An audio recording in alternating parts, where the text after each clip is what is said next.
형상평가 문제 같이 풀어보겠습니다. 1번 중력과 관련이 있는 현상을 보기에서 있는 대로 고른 것은 기억, 나뭇잎이 지면으로 떨어진다. 자, 중력을 받아서 중력 방향, 연직 방향으로 나뭇잎이 떨어지는 건 중력과 관련이 있고요. 니은 강물은 항상 낮은 곳으로 흐른다. 역시 중력과 관련이 있죠. 디귿 수직추를 이용하여 수평을 맞춘다. 자, 수직추라는 것은 우리 연직 방향 설명할 때 나왔던 그 연직추가 수직추인데요. 수직추를 이용하면은 이 방향이랑 수직하는 이 방향에 딱 수평이 되기 때문에 이렇게 사람들이 건축을 할 때 수평을 맞출 수가 있습니다. 답은 5번. 2번 중력에 대한 설명으로 옳지 않은 것은 1번 중력은 적도에서 극적으로 갈수록 작아진다. 자, 지구는 완전한 구형이 찌그러졌네. 다시. 자, 지구는 완전한 구형이 아니고요. 자전축을 중심으로 피자 도우를 돌리면 옆으로 늘어나듯이 지구도 약간 이렇게 길쭉하게 적도 쪽이 조금 긴 그런 모양을 가지고 있습니다. 적도에서 극쪽으로 갈수록 지구 중심으로부터 거리가 작아집니다. 중력은 지구 중심으로부터의 거리가 작아지면은 중력 힘의 크기 자체가 커지기 때문에 반대가 되어야 되죠. 그래서 답은 1번입니다. 2번 물체에 작용하는 중력의 크기를 무게라고 하고요. 3번 중력은 지표면에서 높은 곳으로 올라갈수록 작아진다. 자, 마찬가지로 지표면보다 높은 곳으로 올라가면은 지구 중심으로부터 거리가 커지기 때문에 중력의 크기가 작아지는 것이죠. 그래서 3번 맞고요. 4번 인공위성이 지구 주위를 돌고 있는 것은 중력이 작용하는 것이기 때문이다. 자, 인공위성은 지구 주위를 원운동하죠. 원운동을 일으키는 힘을 구심력이라고 하는데 이 역할을 중력이 해주기 때문에 인공위성이나 달이 지구 중심을 돌 수 있는 겁니다. 5번 지표 부근에서 질량 10kg의 물체에 작용하는 중력의 크기는 98N이다. 자, 지표 부근에서 중력의 크기는 질량 곱하기 중력 가속도가 되고요. 중력 가속도는 대략 9.8m/s 제곱이기 때문에 10kg에 9.8m/s 제곱하시면 98N이 나옵니다.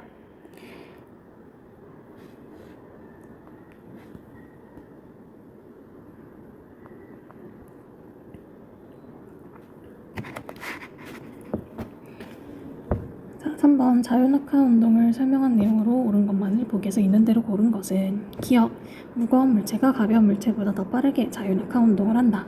자, 자유낙하 운동은 중력의 영향을 받아서 속도가 변하는 거기 때문에 속도 변화는 질량이랑 무관합니다. 그래서 무겁든 가볍든 똑같은 속도 변화를 가지고서 자유낙하 운동을 합니다. 니은 공기 저항을 무시할 때 자유낙하하는 물체에 작용하는 힘은 중력뿐이다. 맞죠? 디귿 아래로 떨어질수록 속력이 점점 빨라져 지면에 닿기 직전 최대 속력이 된다. 맞죠? 그래서 시간이 지날수록 일정한 간격으로 속도가 계속 빨라지죠. 그래서 1초에 9.8m/s씩 빨라진다고 했고요. 그래서 거꾸로 얘기하면은 아래에서 물체를 쏘아 올릴 때도 마찬가지예요. 아래에서 물체를 쏘아 올리면은 처음 속도보다 1초당 9.8m/s씩 속도가 줄어들어서 가장 높은 곳에서 속도가 0이 됩니다. 그런 다음에 다시 계속해서 중력을 받기 때문에 이제 거꾸로 방향을 바꿔서 1초당 9.8m/s씩 속도가 빨라지면서 내려오게 됩니다. 그래서 답은 4번.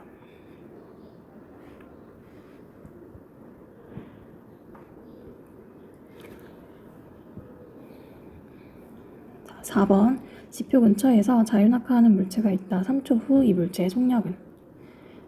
자, 자유낙하하면은 중력을 받죠. 중력을 받는 물체는 1초당 속도가 9.8m/s씩 빨라집니다.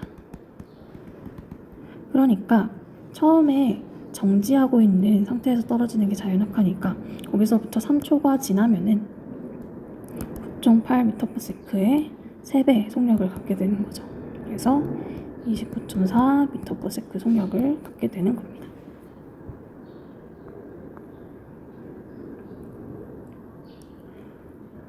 자, 5번 연직 위로 9.8m/s 속력으로 던진 물체의 운동을 이렇게 설명한 것을 보기에서 있는 대로 고른 것은, 자, 위쪽으로 9.8m/s 속력으로 던져 올렸대요. 그럼 처음에는 9.8m/s의 속력으로 움직이는데 여기에서 딱 1초만 지나면 속도가 얼마가 돼요? 0이 되는 거죠. 1초 간격으로 9.8m/s가 줄어드니까 그 다음 속도가 0이 되었다가 그 다음 1초 동안은 반대로 떨어지게 되죠. 그래서 0이었다가 1초 동안 9.8m/s 속도가 늘어나니까 2초일 때는 속도가 9.8m/s 아래 방향일 거고요. 또 1초가 지나면은 19.6m/s 속도가 나올 겁니다. 자, 그럼 볼게요. 기억. 처음 1초 동안에는 연직 위쪽으로 운동한다. 그쵸? 니은 2초 후에는 처음에 던진 위치로 돌아온다. 자, 똑같이 같은 평균 속도를 가지고서 똑같은 시간 동안 움직이기 때문에 같은 거리를 올라갔다가 같은 거리를 내려오게 됩니다. 니은 맞고요. 디귿. 3초 후의 속도는 연직 아래로 9.8이 아니고 9.8의 2배가 되는 거죠. 그래서 답은 3번.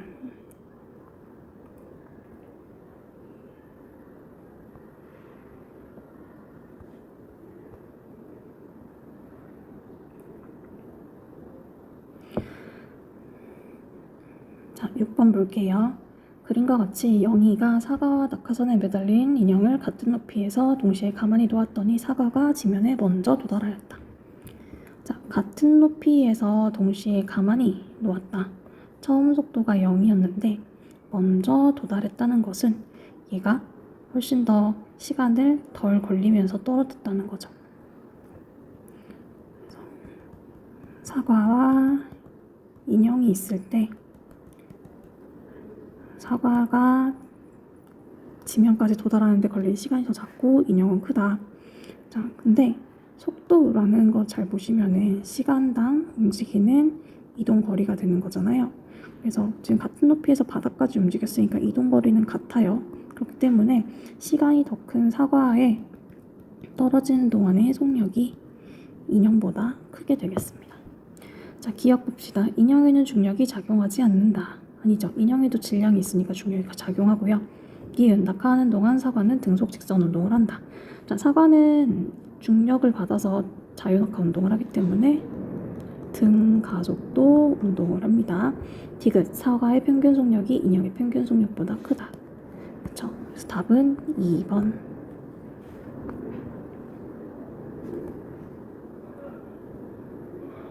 자, 7번 보겠습니다. 그림은 책상 끝에 있는 공을 수평으로 밀었다. 공이 운동하는 모습을 일정 시간 간격으로 나타낸 것이다. 공이 A 지점에 있을 때 공에 작용하는 중력의 방향. 자, 중력만 받고 있어요. 중력은 항상 연직 아래 방향, 지구 중심 방향으로 작용합니다. 자, 8번 보겠습니다. 그림은 속력 V로 던져진 수평 방향 물체 운동입니다. 이 운동을 설명한 것은 옳지 않은 것은, 자, 내용 쭉 읽어보시면은 다 수업 시간에 한 거고요. 4번 보시면은 운동 방향과 수직한 방향으로 중력이 작용한다 했는데, 이 물체는 운동 방향이 계속 바뀌어요. 그렇죠? 계속 바뀌기 때문에 수직한 방향은 아니고요. 그냥 항상 중력이 작용하는 방향은 연직 아래 방향이다. 그래서 4번 보시면 되겠습니다.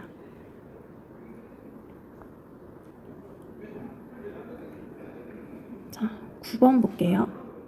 자, 9번 봅시다. 이 물체의 시간에 따른 수평 방향의 속력 변화를 나타내는 그래프. 자, 수평 방향으로 던진 물체의 운동의 수평 방향 속력은 등속도 운동하죠. 항상 같습니다. 그래서 시간이 지나도 속력은 변하지 않아요. 그래서 등속 운동 그래프 나타나는 거는 1번이죠.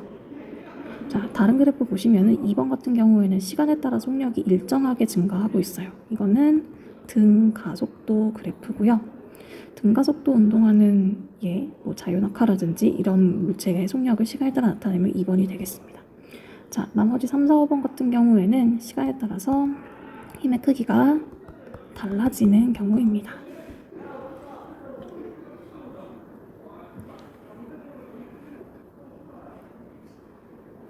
자, 10번 모양이 같은 공 두 개를 같은 높이에서 하나는 자유낙하, 하나는 수평 방향.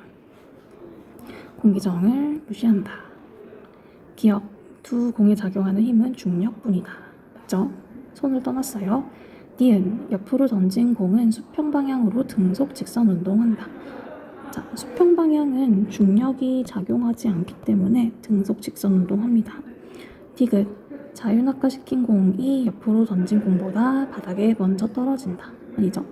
둘 다 위아래로 중력을 똑같이 받고 있기 때문에 중력 가속도에 의해서 둘이 동시에 떨어집니다. 그래서 답은 4번. 자, 마지막 11번 보겠습니다. 역학적 시스템에서 일어나는 여러 가지 현상. 자, 역학적 시스템은 중력이 주로 작용하기 때문에 유지가 되는 시스템이었어요. 기억, 비나 눈이 지표로 떨어져 바다로 흘러간다. 중력의 영향이죠. 니은, 대기는 지표 부근에 모여있으며 대류한다. 자, 이 공기 분자들이 지표 부근에 모여있는 것도, 그 다음 밀도차 때문에 대류할 수 있는 것도 중력 때문입니다. 디귿, 흐르는 물과 빙하는 오랜 시간에 걸쳐 지표를 변화시킨다. 자, 얘네가 아래쪽으로 흐르면서 지표들을 변화시키죠. 중력의 작용입니다. 그래서 답은 5번.